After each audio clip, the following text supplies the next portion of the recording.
Well, Tom, thank you very much for that overly generous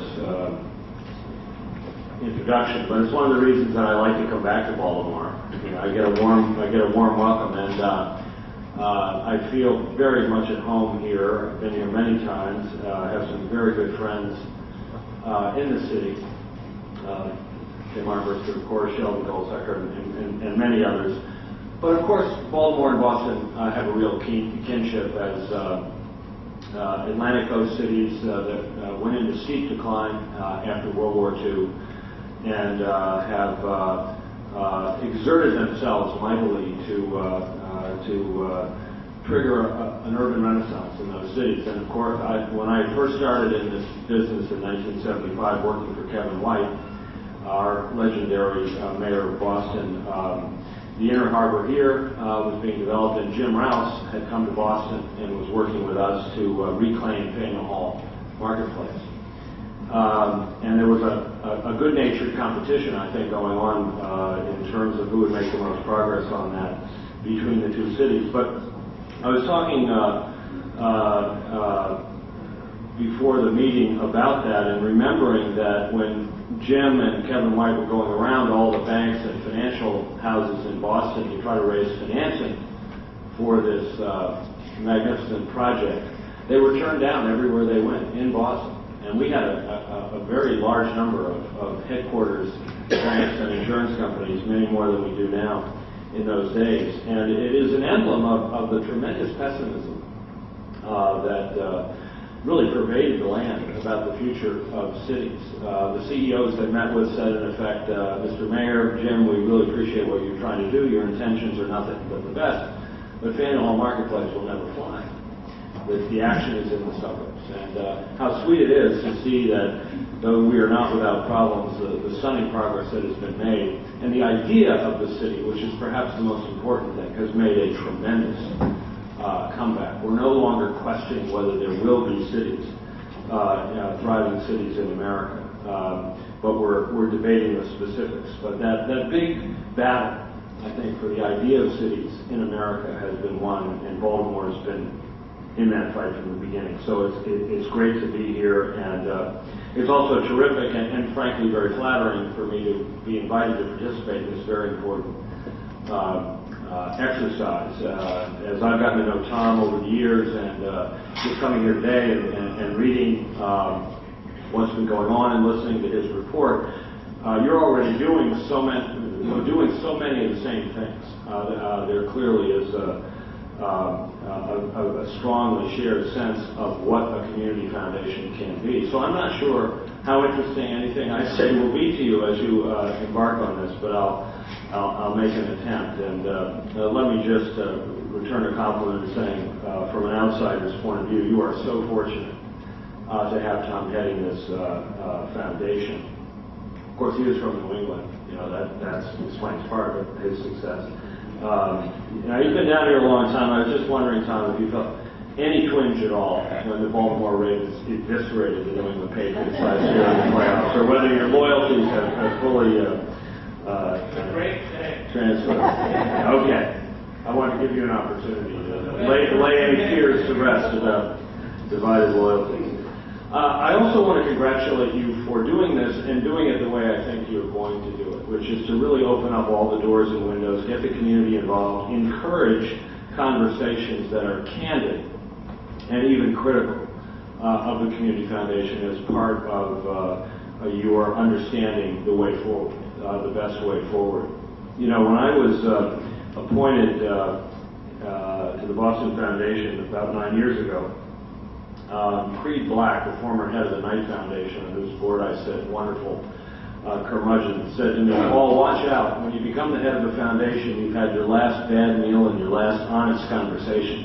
And that's very amusing, but there's a profound truth in that, which is that foundations have a lot of difficulty getting good information about how they're doing, because people are reluctant to provide it for understandable reasons. They are worried that even constructive criticism may result in some impairment of a future grant request.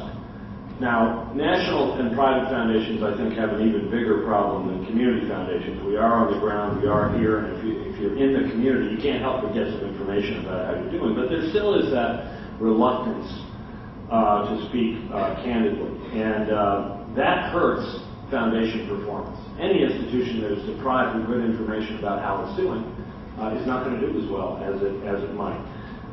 So the only answer to that is to proactively create situations in which you will get candid feedback through blind surveys, through discussions with staff absent, as you're going to have today. So I really think that is absolutely terrific, but also necessary. I do want to offer a couple of comments about our recently concluded strategic planning process in the hope that it's stimulating in some way. As a little background, and Tom has alluded to this, the Boston Foundation is one of the older community foundations in the country. We were founded in 1915, probably the third community foundation in the country. So we have a lot of years on you. For most of that time, the Community Foundation confined itself to two sets of activities. The first was our stewardship of philanthropic assets in behalf of the community, which is a common function of all community foundations. We offer our facilities, our resources to donors, to families, individuals, institutions who would like in some way to take advantage of the foundation's capacities in conducting their own philanthropy through donor-advised funds or whatever means. And currently we have about $800 million in total assets. And we take that stewardship function and the service to our donors, of course, very seriously, as you do. Second, the Boston Foundation is a major grant maker in our community. In any given year, if you look at the last 3 or 4 years, the foundation and its donors make between $70 and $90 million of grants a year. We're by far the largest grant maker in New England. And most of that grant making is going to greater Boston area nonprofit organizations. Inside that larger total, anywhere between 26, 27%, and a third of it is what we call discretionary grant making, because we have had the good fortune of assembling an unrestricted endowment of some $350 million inside that $800 million in total. That is largely unrestricted and permits the kind of flexible grant-making program that we at the foundation can direct in various ways. And the large changes we made in our grant-making program that I'll describe in a moment, we're focused on those discretionary resources. The Boston Foundation, for many, many decades, has enjoyed a sterling reputation in the community foundation field for its grant-making.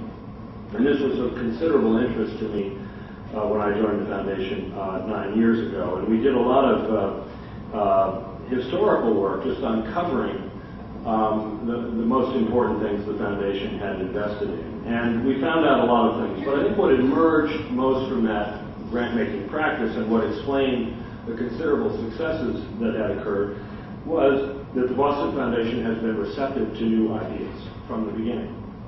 Most foundations, including most community foundations, are risk-averse and would far prefer to support the tried and true. Clearly, that's not true of the Baltimore Community Foundation, and I applaud you for that. But in making itself receptive to new ideas, the foundation aligned itself with one of the fundamental attributes of Boston, which is that it is a very innovative place.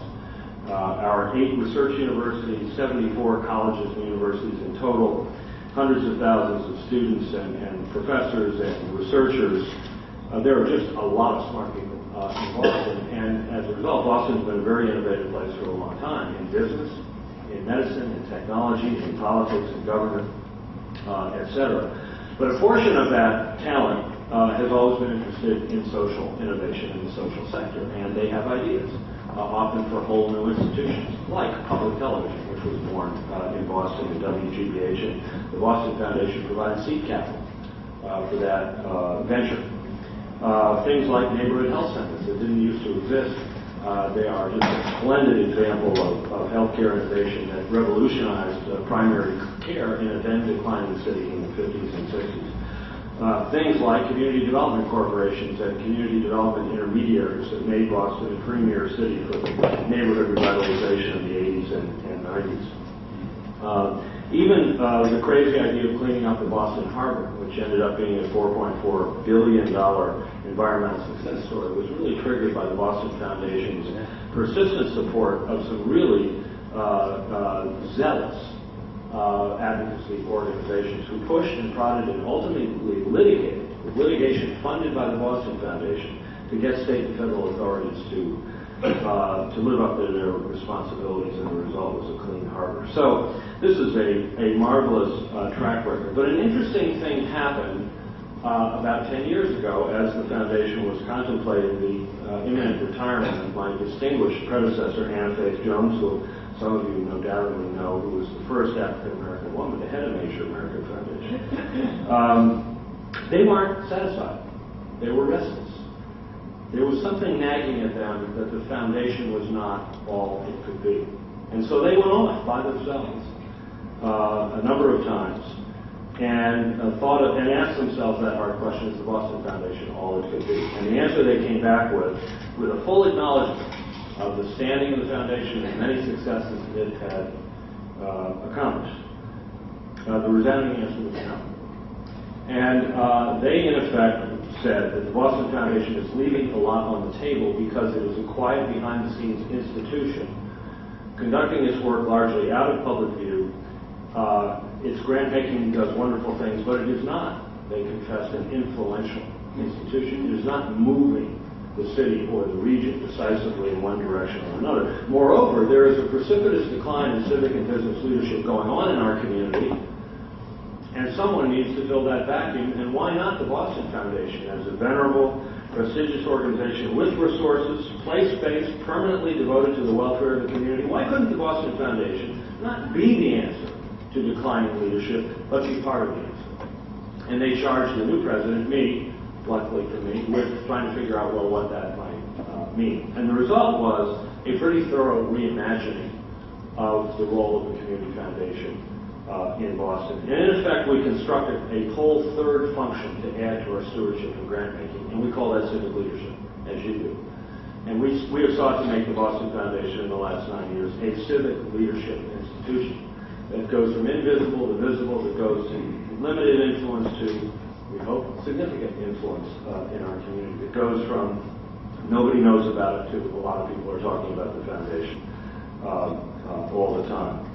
The way we did that was to put together a number of functions and see them as a synergistic set of activities that could propel the foundation into this role. And there are 4 or 5 elements. One was research.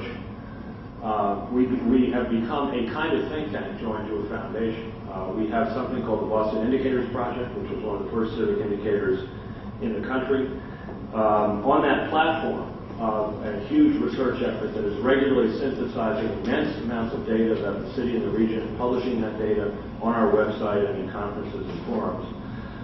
We built a research capacity that takes full advantage of the now numerous, mostly university-based think tanks in our region that are focused on local and regional issues. So we're really getting tremendous intellectual firepower from our university community.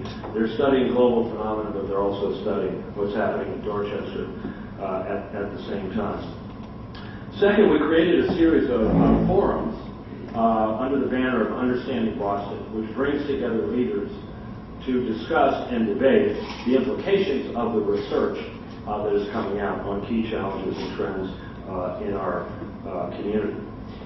Third, we developed a very active communications and public relations function. We went from an institution that shunned publicity to one that sought it rather abruptly, hopefully not shamelessly.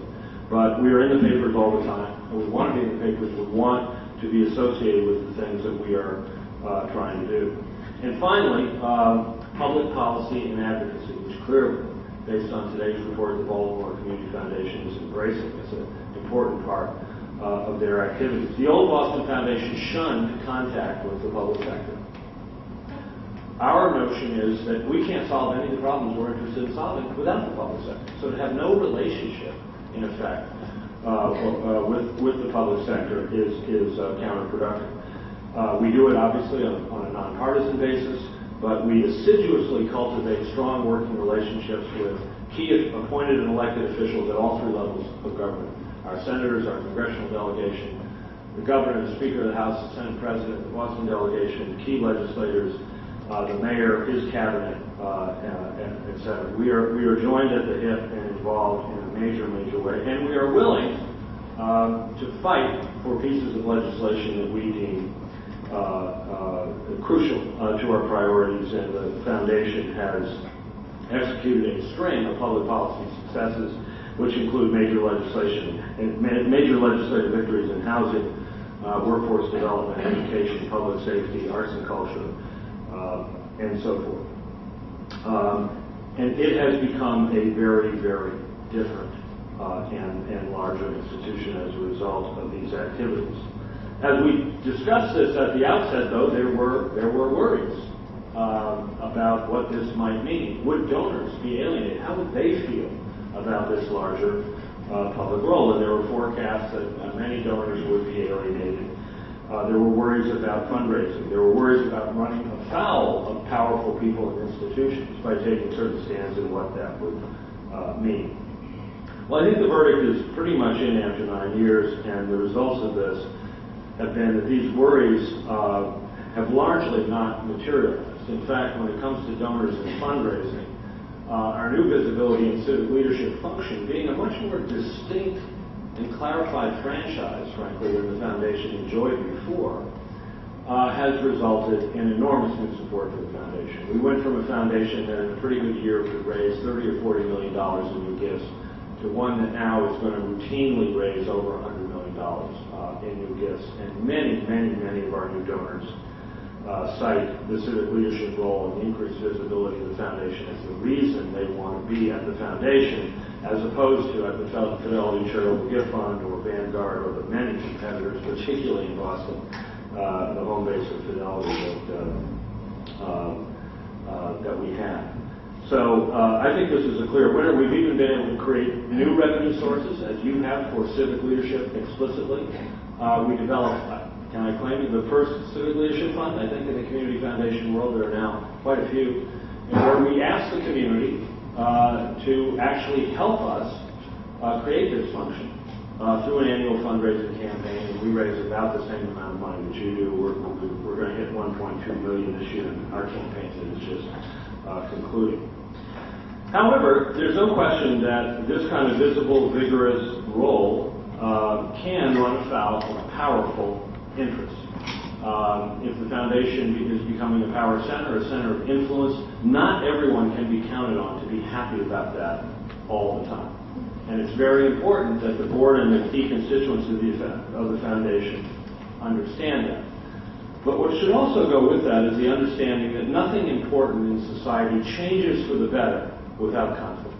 I can't think of anything. Can you?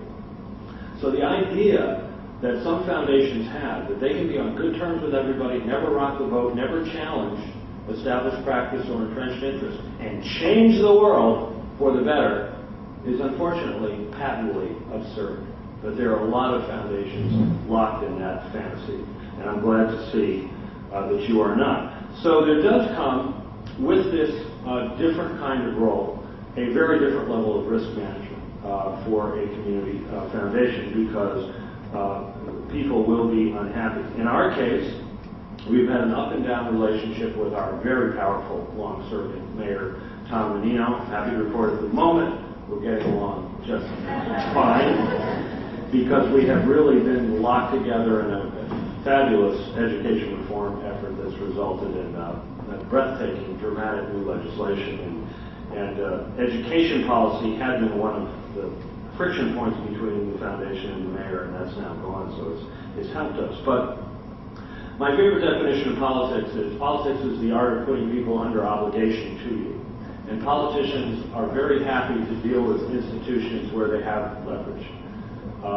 When I was at Harvard, I got along great with Tom Menino because we really needed permits, and I was bound and determined to get them. The Boston Foundation doesn't need any permits. We want to get along with everybody where we can, but not at the price of sacrificing our independence and the truth as we want to tell it. Currently, we are the bête noire of the very powerful public employee unions in Massachusetts.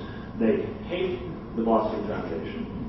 But as FDR said in the Depression about the captains of industry who hated the New Deal, they hate me and I welcome their hatred because our public employee unions are seriously off the rails in Massachusetts. They're wrong about a whole set of things, education just being one of them, and they've become one of the great obstacles to progress on a host of fronts, and we've taken that on, and they're not happy about it.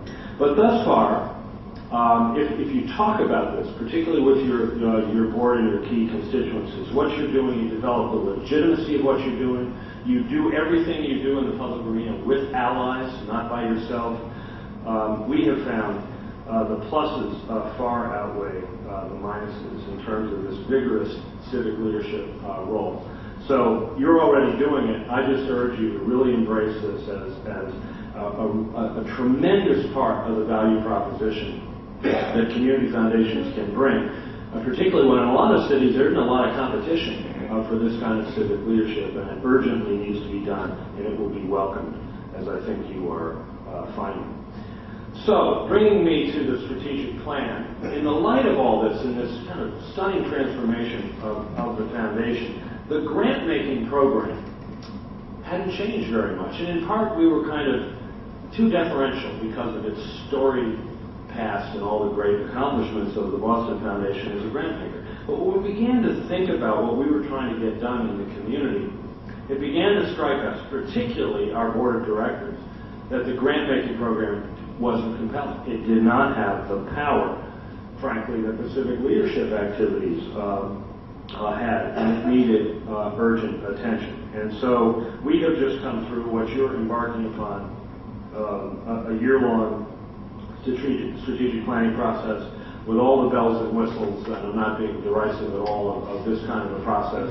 I talked about really opening up to the community, deep board involvement, some outside consulting help, and really taking time to try to understand what's going on. And a big part of that is understanding what's happening in this community. And Tom talked about that. What's the big picture? What's really going on? And what's our relationship to those issues? And if you find you don't have much of a relationship with the really big issues as the research and the data establish it, that's a real wake-up call. And our emphasis on data, on becoming the go-to place for information about trends, really helped us as we began to look at our grant-making process through this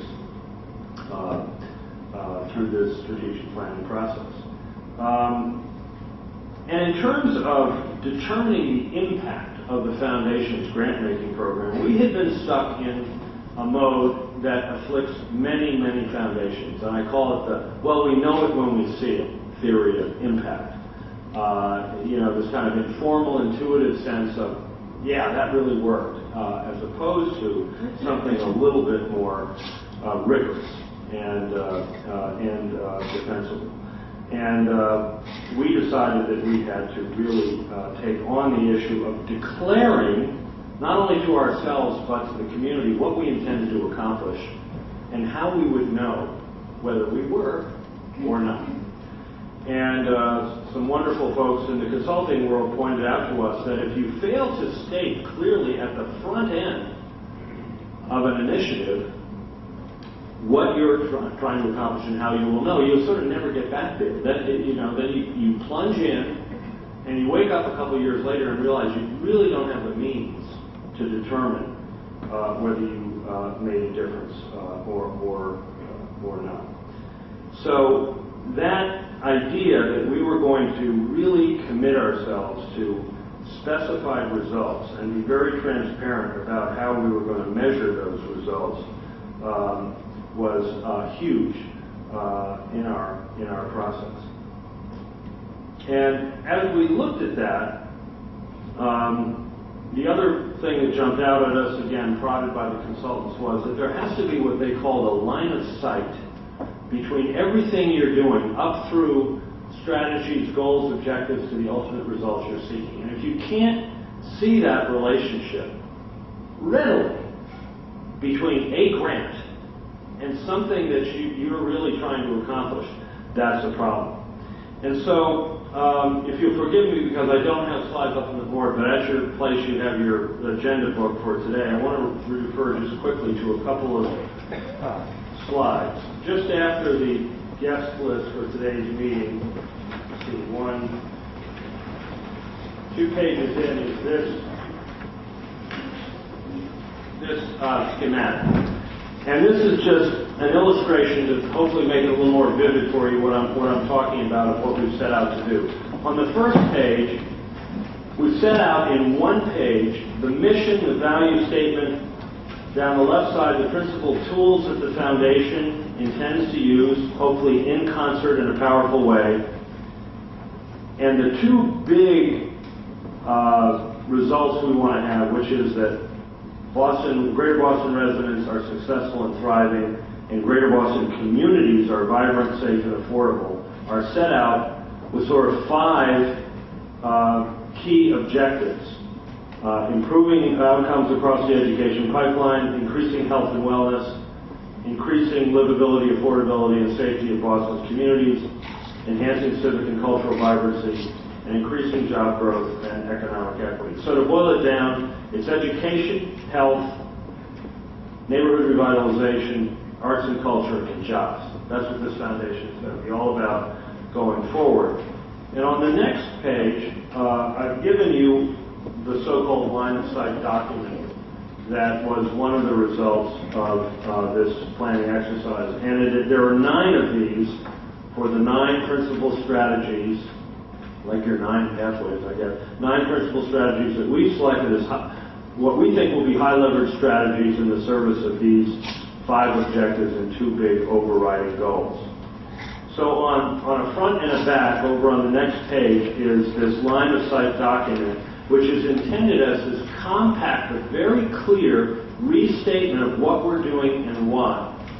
And our board of directors loves this because if you're like a lot of boards of directors at community foundations, the blizzard of activity that is going on is really overwhelming. And you're meeting, I don't know how often you meet, our board meets quarterly, they come into these meetings and even the careful preparers who read every word of the board book have an enormously difficult time really connecting the dots, seeing really what is going on here in this blizzard of activity. And this is intended, among other things, to, in a very compact and compelling way, reset the context for the things that we will be considering at that particular board meeting.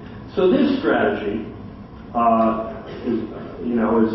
is about this objective of improving outcomes for Boston residents across the education pipeline. And the specific strategy is to increase the 2- and 4-year college graduation rates for low-income minority and first-generation college students from the Boston public schools. And this goal was developed out of again, the data was very, very important. And back in your packet, you have a couple clips, including a front-page story that was in the Boston Globe, November of 2008, about the study that we funded that looked at success rates of college graduation. And Boston had been a city that had prided itself for years on an unusually high college enrollment rate, which it has had for an urban district serving primarily low-income students of color. No one had ever looked at who's getting a degree, and the degree is the payoff. What we now know is it could be worse than not going to college at all. Because again, use up your financial aid, drop out without a credential. We found that about 1/3 of the folks who were enrolling in college were completing a 2- or 4-year degree within 6 or 7 years of their college graduation. But if you disaggregated that first, that's actually not too bad for an urban district. If you disaggregate it and you say, well, if you take out the kids from our elite three examination high schools, Boston, Latin, and 2 others, how does it look? Well, the number goes down by about 2/3. And then, because we also have very precise dropout data, if you ask the question of the entering ninth graders in the regular district high schools in the city of Boston, how many can expect to earn a 2- or 4-year college degree within 6 years of their high school graduation? The answer is 7.5%. 7.5%. You can go out to those ninth graders now and say, kids, guess what? 7.5%. And this is not markedly different. In fact, it's probably a little better than many cities around the country. Chicago did this study, and their number was 6%. They disaggregated by race and gender, and they asked the question, of the African American boys entering the ninth grade, how many can expect to get that college degree? 2%. 2! Well, this blew people's minds in Boston, this kind of data. It was shocking. It was appalling. And it showed us that we were not on track to fix the schools, as many had thought we were, that we had to do something radically different.